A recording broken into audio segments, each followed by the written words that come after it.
Howdy, and welcome back to PowerWash Simulator, where today we're going to be cleaning the recreation vehicle. Smith and Jenny Pebbles are back with a Smith and Jenny Pebbles are back writing, Doc, we'd like you to come meet our trusty RV. Before we settled down at Esther's, we traveled around the country chasing mysteries, doing odd jobs, just bumbling around really. One day we might be deep in a wood, the next we're traveling at breakneck speeds along country roads evading the authorities, all of which has taken its toll on our poor RV. Please give her the clean she deserves to reclaim her crown, oh my goodness, as queen of the open road. Well, I would be delighted. This thing is absolutely covered in dirt and rust. Looks like it actually could take a minute. It's kind of funny that they don't let you use the ladder. Oh, they do let you use the ladder. It's kind of funny that I was mistaken. At any rate, we'll start at the top. Just wanted to say how grateful Jenny and I are for everything you've done for us. Really helped us get on our feet. Hey, no problem. You paid me. That's what you're supposed to do when people pay you. What you say you're going to do. It sounds silly, but washing the house when no one else could make such a difference. Hold on. It sounds silly, but washing the house then when no one else would make such a difference. And as for the car, okay. Sometimes I wonder if I've lost my ability to read over the years. I don't think that's the case, but reading aloud sometimes proves to be quite the challenge. 2% done. There is no achievement associated with this. I did remember to check this time. I hope you're proud of me. But yeah, this is a pretty good level, I think. This is a pretty good vehicle. It's as close as you get to like a floor. The roof here is as close as you get to a floor on a vehicle. Ooh, computer's revving up. It's really processing all these dirt particles and then, oh, it cooled back down.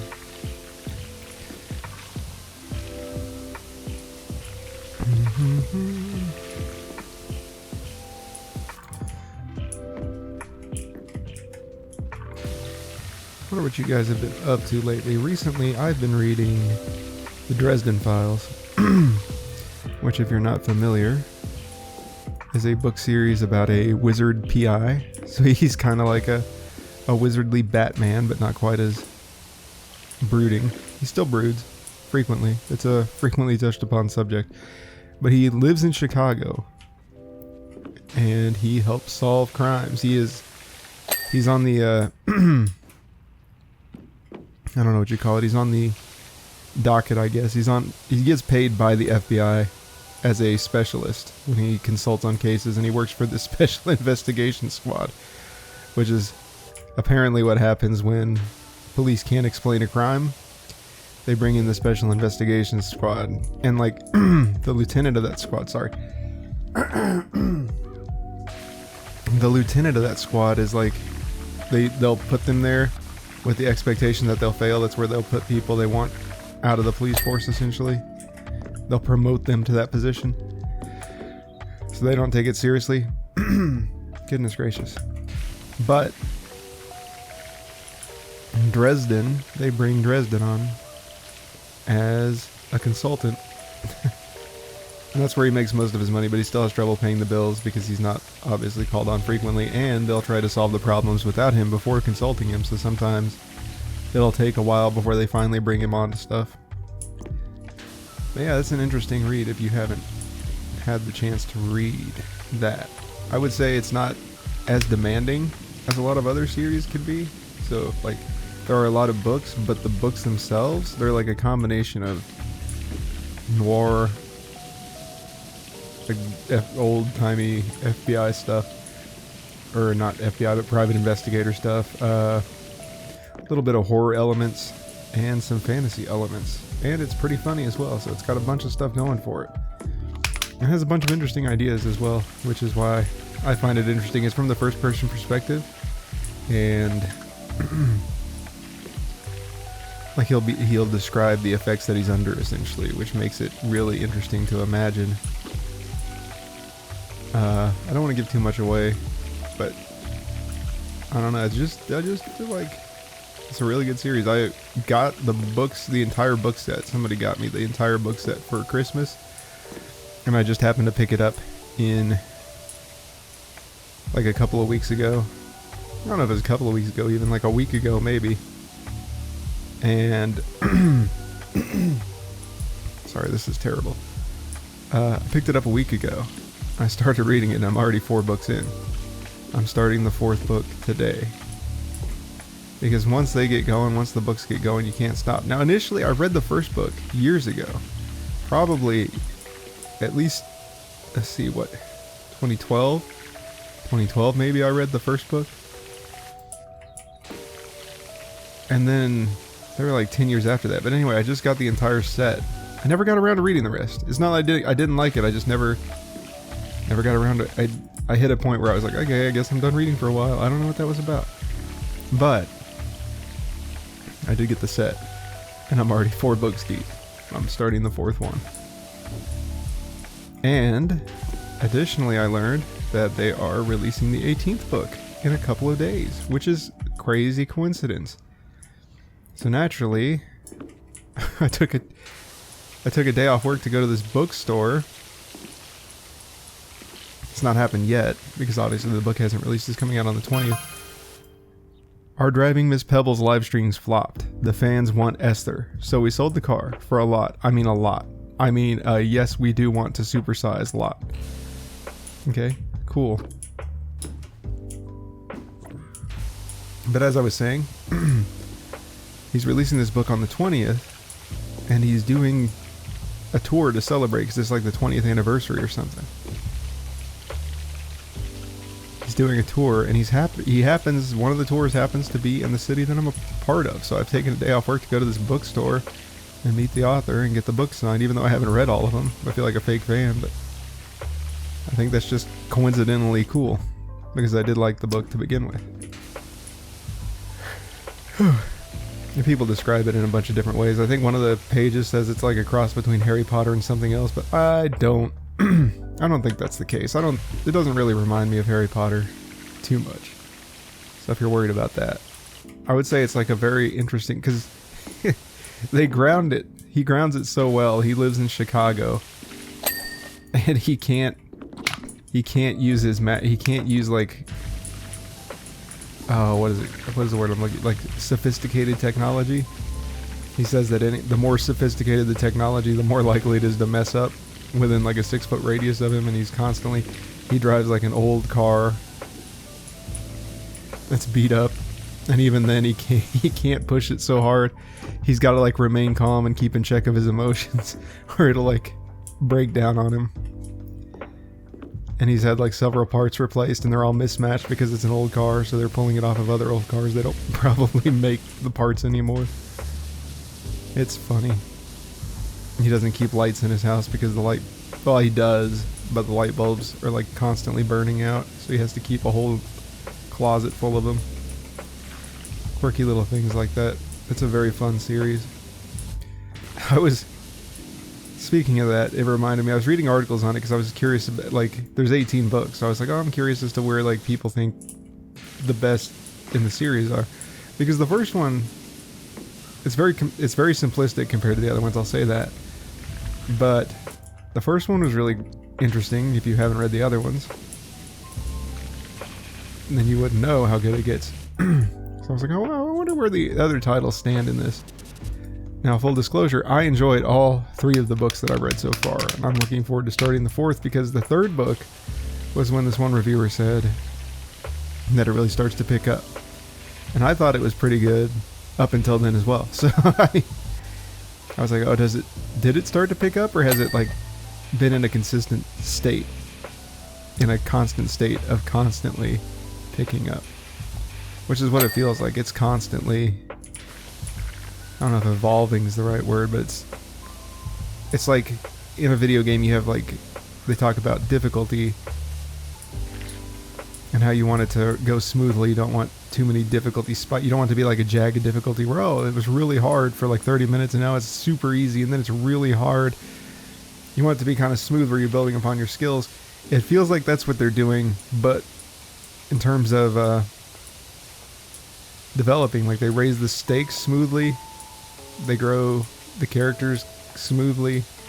Like, every book has been like, oh, it's like the last book, but it's like challenges you face kind of in the last book, but worse, essentially. Things keep getting like higher stakes. And apparently that's something that carries through too, because that's what the reviewer was talking about, was how well the stakes are raised in the future books. And I'm like, man, I don't know. The stakes are pretty high in these last 3 books, so it's getting kind of crazy to think about that. But I digress. The point that I was going to talk about was I was reading one review, because it's from the first person perspective, right? And Harry, one of his negative traits is that he's a little bit of a chauvinist. Or at least that's what everyone calls him. I don't know. I'm not very well versed on the matter. It seems to me like he has old world sensibilities. Like, he wants to hold doors open for women and stuff, which I don't know that makes him a chauvinist, but hey.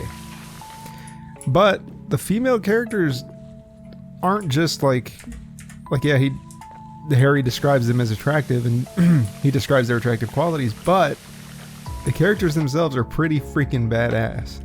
Like, the lieutenant is no slouch. She's fucking cool as hell. She might be my favorite character. After Harry, of course, because he is the main protagonist, and you kind of usually prefer the main protagonist. But I digress again, because that's just the point on this dot. This woman was talking about how she tried reading it the first time, and she was so caught up on how much of a chauvinist Harry was, which, okay, I guess I don't necessarily agree, but whatever. But she said that playing it or reading it the second time around, she realized, oh, it's in the first person perspective. How did you get through the entire, or like 2/3 of the book? I don't remember how far she said she got the second time, but at some point it clicked that it was in the first person perspective, and this wasn't the author, it was Harry's opinion. How do you get through a full book? How do you get through? It's almost every sentence starts with I. That's a little hyperbolic, but the point still stands. If that's how the book's written, how do you miss that? It never says Harry does this or Harry does that. It says I walked into the room. I did this. I mean, obviously not that extreme, but he describes things. So not every sentence starts with I, but it is a very prevalent way of him to start his sentences. I don't know, that was kind of crazy to me that they were being so judgmental about the book before. I don't know, it's like simultaneously trying to, because I just said, hey, if you want to read this book, you probably should. It's pretty good. If you haven't heard of it, check it out. But then I also want to like prepare people for like, oh, well, I don't know, maybe it's not for you, maybe it is for you. But I feel like he doesn't think he's better than women. Like, he never comes across as like a misogynist to me. People will describe him as a misogynist, and I don't understand it, because he always compliments women on being badass, essentially. He's like, this chick, you don't fuck around with her. She's got Aikido trophies. She's a hard woman. She could kick your ass, essentially. But he's got like these old world sensibilities where he has trouble he doesn't want to fight women. He doesn't want to hit women. He doesn't, like, he's a sucker for women. If they come in and they need help, he's more likely to help women. I just don't think it comes from a negative place like misogyny does. Misogyny is like a hatred of women, and he seems to care for them a lot. And part of that, I think, comes from his mother. It's not been explicitly stated, but he seems to have a soft spot for his mom, because he's got like a pentacle necklace that he keeps with him, made of silver, that he uses for like multiple purposes. But one of them is to, like, when he's stressed out, he'll get it out, and it's like a symbol to him of the way good magic is structured and ordered, and what magic means to him, and all this other stuff. And it just so happens that he inherited it from his mom. I don't know if that necessarily means he's got a soft spot for his mom, or if it's more about the magic, but the fact that it's always mentioned that, oh, I got it from my mom before she died, it seems like he cared for her quite a bit, or cares for her quite a bit. I think she died before or like in childbirth though, so maybe it's just like that missing element. He respects women, or he respects women in a way that he's not able, like he had a good father too, from what the books are saying about how he is. But anyway, yeah, he learns about his mom through his father. This isn't a spoiler, but I think it's just his background. He'll reveal it in the book, but I don't think it's like, at least not as far as I am 3 books in. It's not really a, like, oh, his parents died. Like, that's kind of just truth. But what was I saying? Nope. Kind of just a fact about him, not so much a spoiler or a plot point. Anyway, she died during childbirth, and he had a father where he got his names from. His father was a stage magician who like went and did hospital stuff. And he died a little bit afterwards. Like he wasn't quite old enough to help in the shows, he says, but so they both died when he was young, but he seems to have like this particular soft spot for his mom. I think, just that's what I picked up, not necessarily true. And that may be where his old world sensibilities comes from, is just having like a good father figure and a concern for, or a care for his mother who he didn't get to know personally. More so than like oh, women are just inferior or weaker or whatever it is that misogynists are saying these days. I don't know, that's just the vibe I get. It's weird to me that people, like, that's a complaint for people. I don't see that. Of course, maybe I'm like, people compare him to a neckbeard and stuff, and like he's a little strange. I'm not gonna lie, he lives in isolation, but isn't that most of us? Most of us nerds? At least me. Maybe that's the problem. Maybe I'm too much like him. Yeah, he's a really cool story. 18 books, 18 novels. And so far, they've only been getting better. People say the second book kind of falls off, but I don't know. I really enjoyed the second book. Maybe more than the first. It's a tough call. We've raided the attic for all of Esther's old stuff and put it all in a vlog. It's Gone Bananas. Is that the name of the blog? It's Gone Bananas?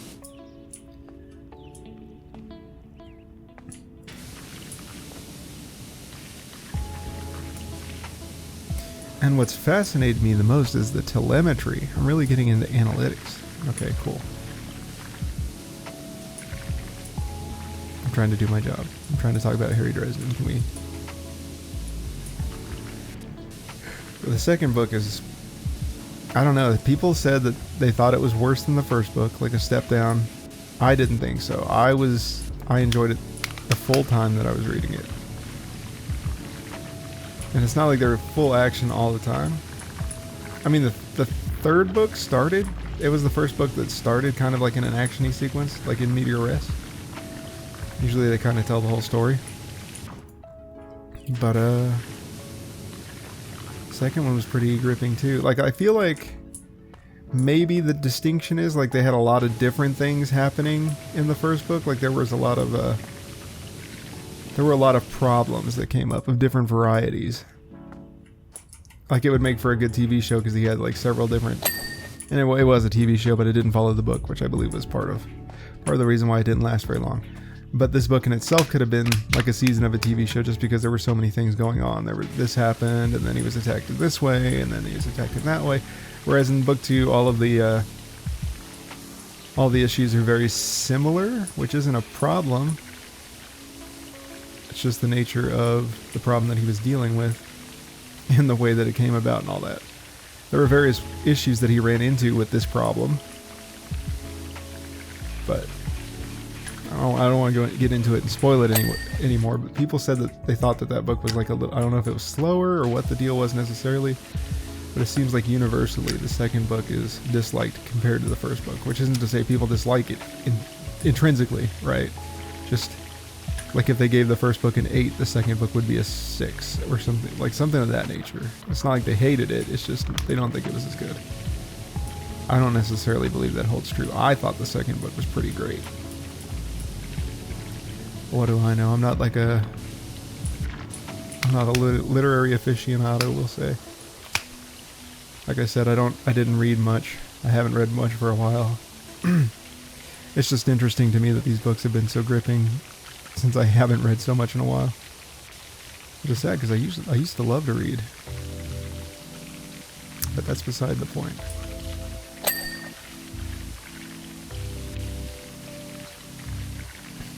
Maybe we should start a book club series. It's pretty relaxing, books. And then I could talk about the Dresden Files with spoilers, eh? You guys should go and read the first book, and then maybe we'll talk about it. Maybe we'll talk about it at length. Discuss the plot points and all the interesting little things the author does to make it so satisfying to read. Another thing people say is they say some of the stuff's predictable. I don't necessarily see a problem with that, and based on what I've seen of the interviews with the author, his perspective is that he's a storyteller first and foremost, and his promise to you is to tell an interesting, like an engaging story. And he doesn't believe that there's anything like cliches, like, oh, if you figured it out, that just means you're a smart reader. If you didn't figure it out, that means you get to enjoy it, like it's a win-win. Oh, I'm so smart, I figured that out, versus, oh, I didn't see that coming, what an amazing twist. Like, either way, it's interesting, it's good for you. And it's not necessarily that cliches are bad, it's how they're told. Like, sometimes they're archetypes, essentially, I think is the word he used. So there is that aspect where maybe you can figure out some of the twists. So if you're somebody who's like, oh, that's so predictable, I saw that coming from a mile away, I don't know how deep your literary stuff is. I don't know how many books you've read. I can't say if you're like an expert on this, you're going to love it. But I enjoyed it quite a bit. It's probably my favorite book series. I'm mostly saying that because it's what I'm reading right now. There are probably millions of... Like, I had a similar experience with Game of Thrones, or I guess Song of Ice and Fire, where I read... I don't remember if I ever finished the first book. I started reading it, I really enjoyed it, then I stopped reading it, and I never got to any of the other books, I just read the first one. But I've also noticed something strange about me, is that I have trouble believing that lightning strikes twice. I had this issue with, funny that there's a camper here, but Breaking Bad, the series Breaking Bad. When Better Call Saul came out, I was like, I don't know about that. Spinoffs? Can Vince Gilligan really do it a second time? I don't know. And finally I bit the bullet and watched it. I was like, oh man, this is just as good. Just as good. Sort of similar, I guess, with this series where I was like, oh, I read the first book, and then I looked at the second book and I was like, there's no way they could do it twice. I don't know why I do that with music. I guess that's kind of what people fell into with where they were like, oh, the second book's not as good as the first book. It's similar, but usually, like, by the end of it, I'm like, oh, I don't know what I was thinking, and they're like, I don't know what the author was thinking. I guess that's the difference. I don't know if they're necessarily right or wrong. I just know what my experience was, and I thoroughly enjoyed the second book. I'd say it was a little bit better than the first book, probably. But that's just me. There was one part in the first book. I don't know that I necessarily... It kind of felt like they invented a way for him to figure it out versus like, oh, this is such a good way to do it. But I'll let that slide. It was kind of where he figured out like the very last piece of the puzzle that he needed in order to put everything together. Essentially, he was at his lowest point. And like certain events just so happened to transpire. And sometimes that's okay. But also, like, I don't know, in a detective novel, I kind of feel like all the pieces should be there already. And he should figure it out, absolutely, but I feel like all the pieces should be there such that the audience gets a chance to figure it out as well, if they just happen to be smart. Like, the puzzle pieces should be there for the audience to figure out. And they do that. He does that for the most part. Like some of the twists you can kind of figure out if you're paying attention. Jenny's changed too. Traded in cryptozoology for cryptocurrency. Itty bitty coin looks like next big thing if you need a tip. I'll take your word for it, friend. Like I said, I don't want to get too much into the plot points, just in case you decide to read it. But there are, like, he'll leave hints for certain things. And then this one, he kind of left a hint. He kind of left a hint that this was a factor. But then the hint itself, like, you couldn't figure it out from the hint itself. It's specifically, like, specifically the event that happened afterwards. Like, there was the hint, and then there was the event. And the hint itself was not enough to figure it out. You needed to experience the event. And the event was very chancy. He just happened to be at the right place at the right time. And then the hint became like verification for him, essentially. I thought that was kind of a weak spot. Just because of how I view, like I said, I like puzzles. So I'd like for the puzzle to not require extra information. And that's not to say, like, obviously, oh, well, you shouldn't introduce any more clues. It should be obvious from the get-go. That doesn't make sense. What I'm saying is, I feel like if you're going to introduce a clue, it should be readily available for me to start analyzing. Like, obviously, you're gonna start asking questions immediately, like, what the heck is this thing for? Why is this here? Why did he mention this? This must be important. But then for it to not at all be accessible immediately is kind of what I mean. Because you don't really figure out what to do with it until that event happens.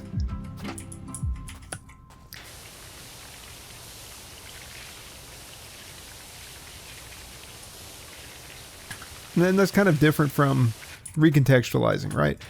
Like, if something happens and you find an item and it's relevant to your situation, and then later you have an event that recontextualizes that, like, it gives another hint where that piece fits in kind of differently than you might have expected. That's one thing. But when you give me an element of the puzzle, quote unquote, and then we go through the whole story and that piece isn't relevant until you experience the event, and then it's like, oh, he's just using that as evidence to verify the events that's happening. That's where it gets a little different. But that's no big deal. That was just one part. And it was his first novel. I don't know, I don't remember anything like that happening in the second novel. Could be that I'm just forgetting. But I mean, the action. Oh man, that's another thing. The way they do battle, because obviously he's a wizard, he's going to use magic. But the way that he uses magic is sometimes so creative. Because he's usually, like, obviously he can't be an all-powerful wizard or the story would be boring, so he's usually, like, getting the crap kicked out of him. He's having a bad day, and the author described it as every New Dresden book is a Harry's worst week of the year, essentially. And he's always getting beat up, so he's always, like, he's usually like, oh, I'm exhausted because I used my magic for this and that and this and the other. Don't have much left in me. Can't pull out all the stops. So he has to get creative with his magic. What's available to him? What did he bring with him? And there's different styles of magic, of course. So like his bread and butter for him is thaumaturgy. That's the type he likes, which is like similar to voodoo, or voodoo is a type of it, or I forget how he describes the connection within voodoo. But the idea is, like, you make a connection between this thing and you make a connection with a bigger thing, and then you do it on a small scale and symbolically, and it happens on a large scale, like voodoo doll, obviously. But you can also use like DNA, like hair and stuff, to locate missing persons, stuff of that nature. That's his bread and butter. But obviously he's got to like make a spell circle for that. He's got to do a little ritual. He's got to get everything set up so he can cast the magic, and that's not very useful in a situation where you're like on the edge of your seat. Essentially, you're like trying to pay attention to your surroundings because you might get jumped. Obviously, the people trying to jump you aren't going to be patient. But let you cast a spell about them to stop them from doing what they want to do. So he's got to use evocation a lot, which I don't know if it takes more out of him or if it's just, I know he describes it as being less controllable for that reason. Or not necessarily for that reason, but it's just raw magic essentially. You're just tapping into your reserves and casting spells but you don't really have a focus, like a magic circle or anything like that. It's just kind of like, it's the equivalent to a wizard and a gun. You just point your hand at it and say, whatever. There's no fidelity to it. I'm confused about this bumper. Really? There's no fidelity to it. You can kind of just like accidentally hurt yourself using evocation all willy-nilly. Usually he says it requires a focus. But anyway, like a wand or a blasting rod. But I'm getting into the weeds a bit. Point is, he's not always able to access his strongest magic. Usually he's got to figure stuff out on the fly and get creative with it, which is very nice to see. I like the way he creatively applies his magic in the first one. In the third one, I feel like it was kind of lacking in that area. Because it didn't feel like he was... It started getting more into that's where it felt more like Harry Potter to me. The second one kind of similar, but it feels like the magic wasn't as creative. And the second one has this potion that was really interesting to read about, because he's obviously first person, he's describing the effects of the potion. And then he has this other scenario where he does something else to himself, and he's describing that from the first person, so that's interesting. But then in the third one, from what I'm remembering, he does a summoning. He does some stuff. But he doesn't really have, I don't know. It's still a good read. Like the action sequences were great, but he seemed to be more about casting spells, like evocations, than he was doing cool on-the-fly magic. Which is fine. You can mix it up sometimes. It's just that's what I liked about the first one, was the way that he solved problems with what he had. Like, you'll frequently start scenes and he'll be taking inventory about like what he's bringing with him, so you know what he's going to use. And then like he uses something here, and then later he's like, oh, I can't use that anymore. He's constrained, and he has to creatively use his resources. By the third book, that just wasn't as apparent to me, or I don't remember it, and I just finished it. So, which is the one danger. I don't know. The one danger I could see it falling into is if they rely on the way they did it in the third book too much. It just becomes like the stakes are kind of lowered, and I'm assuming that doesn't happen because people love the later books. Later books are rated very well. They're very well considered, so I'm assuming it doesn't go into that territory, but I could see that being a challenge. Because he does discuss how Dresden's powers grow over the novels in like this interview I saw where he doesn't specify how it's done, but he specifies the importance of like properly, like the difficulty curve I was describing earlier. It's not a difficulty curve, but you know what I mean. Kind of getting him to grow fluidly and organically without, because he said one of the challenges is like you don't want to take all of Dresden's powers away randomly, like in video games where you start with amnesia or whatever. You were all powerful by the end of the first game, and the second game you don't have your powers anymore for whatever reason. Obviously you don't want to do that, so you got to find ways to limit him, was essentially the stance. But if you fall into the trope of like him constantly being limited and then he just pulls it out of his butt, essentially. I'm not saying I'm not necessarily saying that's what happens, but it does feel like that sometimes, because he'll be like, I'm exhausted, all of my resources are depleted, but I reach deep inside myself, deeper than I ever have before. That just feels kind of, I hope it doesn't do that all the time. I can accept that every once in a while, like, okay, he's having this emotional moment, and like adrenaline, right? Like people tell the stories about, I was able to lift this car because the adrenaline was in me, and like mothers lifting cars off their babies or whatever it is because of the pure adrenaline.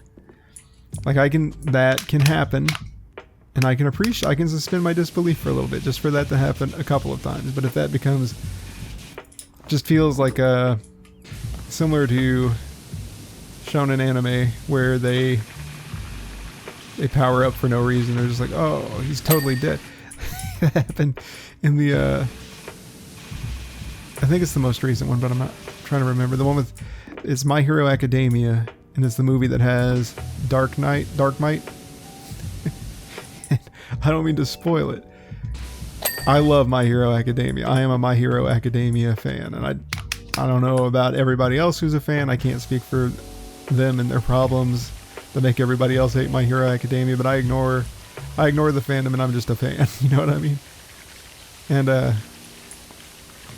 I watched this movie, and the end fight was visually spectacular, right? Like the visual, like very abstract, very, very sensational, very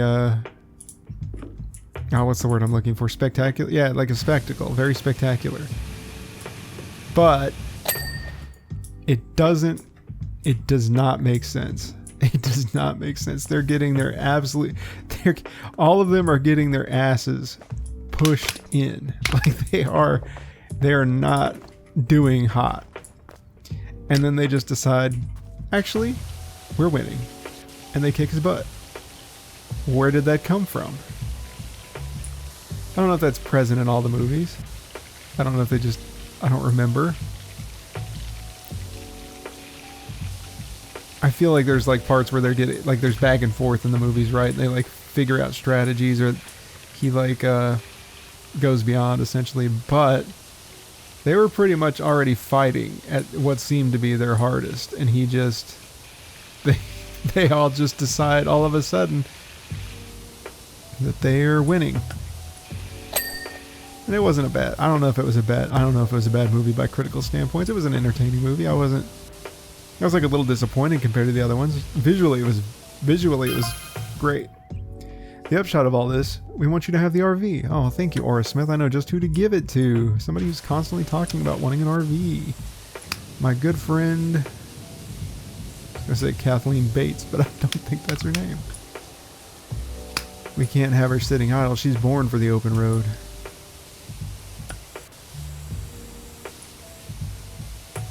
Like, I'm trying to run through the movies in my head, what the different ones were. The first one I remember, that's the one where they go to the U.S., right? Maybe you can take your job to other counties, or maybe you know someone on the lookout for one. I sure do. Harper Collins. But I'm trying to remember, like the first one, they go to America, he gets his gauntlets. They run into that guy who has like magnetism or whatever it is. He's Magneto. Probably not, but the second one is the one where they go to the island and they're fighting that all for one guy. Or he's not all, I think his name is 9. He gets 9 quirks, but he's similar in concept. He's a multiple quirk user made by All For One, I'm pretty sure. But anyway, that one was good. That one was probably my favorite,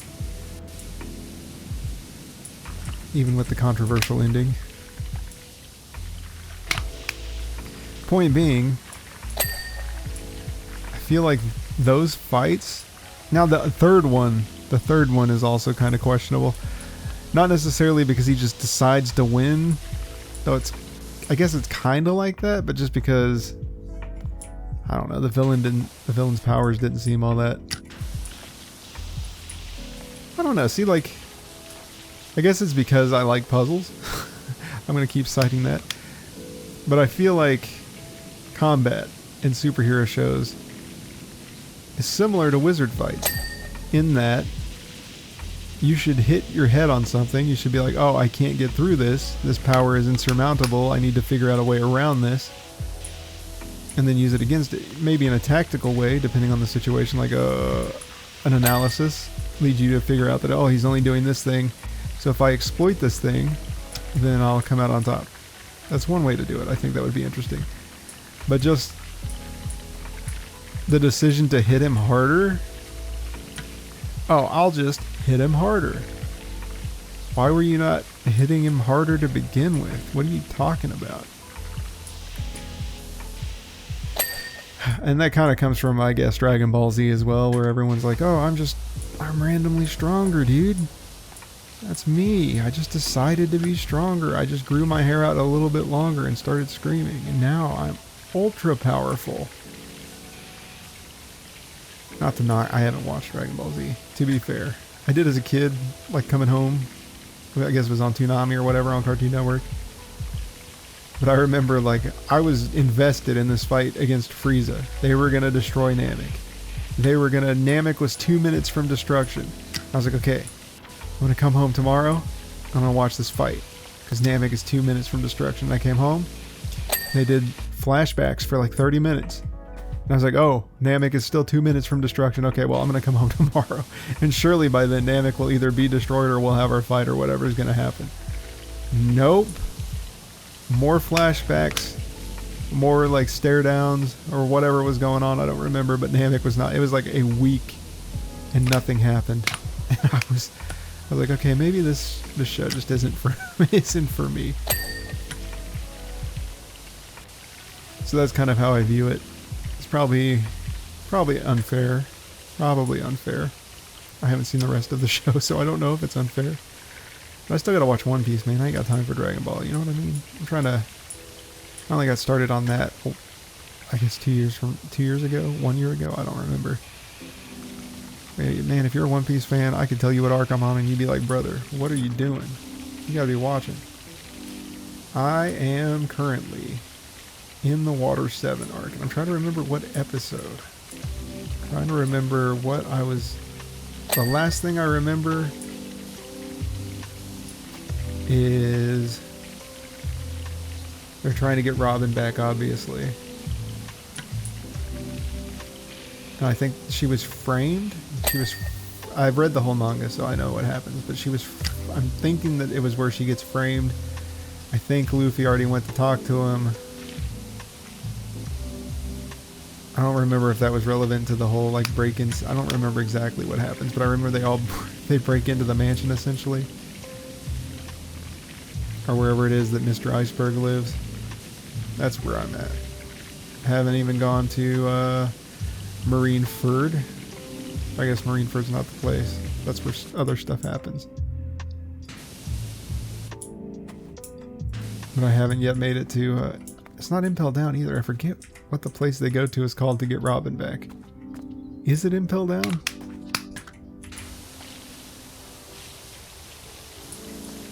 I guess so, because they go behind the big gate. But I don't remember. I don't remember if it's a different marine place. Marineford, they go there.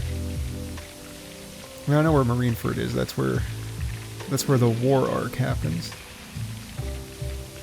But Impel Down, I know Luffy eventually goes inside of Impel Down, and that's like before Marineford. But I can't remember what the deal, like, I think it's Impel Down. They're taking Robin to Impel Down. And like for some reason Luffy goes back to Impel Down to break somebody out. Or something. I can't remember for the life of me. Maybe it was to break someone out, because that's when he runs into like the guy. The poison guy, right? The jailer, the main guy. He runs into him and then he's imprisoned. But he did break in to begin with in order to like fall to that guy. Or something. That's when they meet Ivanov or whatever his name is. The big-headed guy with the hormone fruit. At any rate, I digress. I still gotta watch that. I gotta get caught up on that. But now I'm reading Dresden, so I can't do that. I still have to go to work. So many things I want to experience. But I have to go to work. I shouldn't be talking about that while we're playing this game. This is supposed to be chill out. Supposed to be enjoying the game for what it is. Supposed to be enjoying the time together for what it is. But I digress. This has been a pretty chatty episode, I feel like. But yeah, long story short, I enjoy puzzles. I'd like if more things were figure-outable. And that's the thing with me too, is I don't mind spoilers. I prefer not to be spoiled, but if I am spoiled, it's whatever. Sometimes I get curious and I'm like, what's the deal with this character? And I look it up and spoil myself. So I don't mind that so much. Oh, I did. I actually did that in the third book. I am kind of disappointed that I did that with the third book. Because I was looking up, like, a character from the second and first book. and then something happens to them in the third book that's pretty significant. What did I miss? Oh, I still must have missed something because there's nothing. I don't see anything lighting up. Okay, I'm gonna check. What have we got? Spare wheel. Okay. Miss something on the spare wheel? Oh yeah, look at that. Kind of hard to get around the ladder, but I digress. We didn't even get the top of the dang thing. Okay, what else we got? Exhaust, one of the tires, windows, indicators, bump, indicators. There's 8 of the dang things. How am I supposed to get that? Is this the exhaust?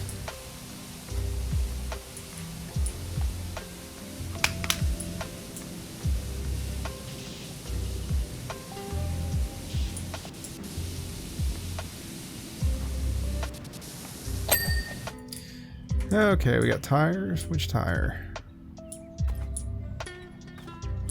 Oh, that tire. Okay, we got windows. Which windows?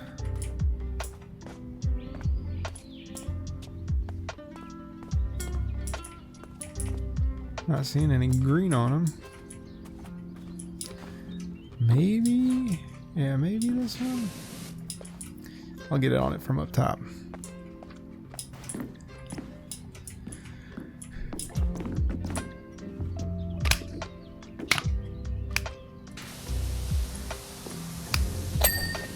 Okay, windows. There's more windows.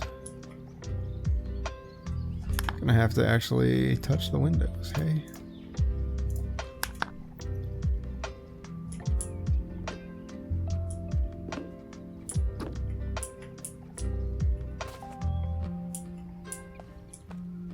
None of these are flashing. That one. Ah, the third dimension. Okay, indicators. I don't remember how many of those there are.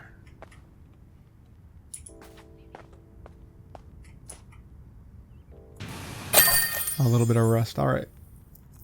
Hey, FA, get yourself over here as quick as we can. We got an urgent one for you. Thanks. All right, Denver Drill. Let's take a look. It's another episode where they got a very, very good color under a bunch of orange. The orange and the green contrast each other a lot, so it really emphasizes the cleanness once you get rid of all the orange. Harper here. Just want to thank you again for gifting me the RV. I'm about to hit the road, heading for pastures unknown. She's so beautiful and so clean. I know you said not to, but I sent over some cash. Maybe put it towards a washer upgrade? Take care, and I'll keep an eye out for any interesting jobs for you. You're the best. Thanks, Harper. And thank you guys for coming to hang out. Tomorrow we'll be tackling the, I believe, the fire helicopter level. Yeah, based on Denver Drill. But until then, I'll catch you later.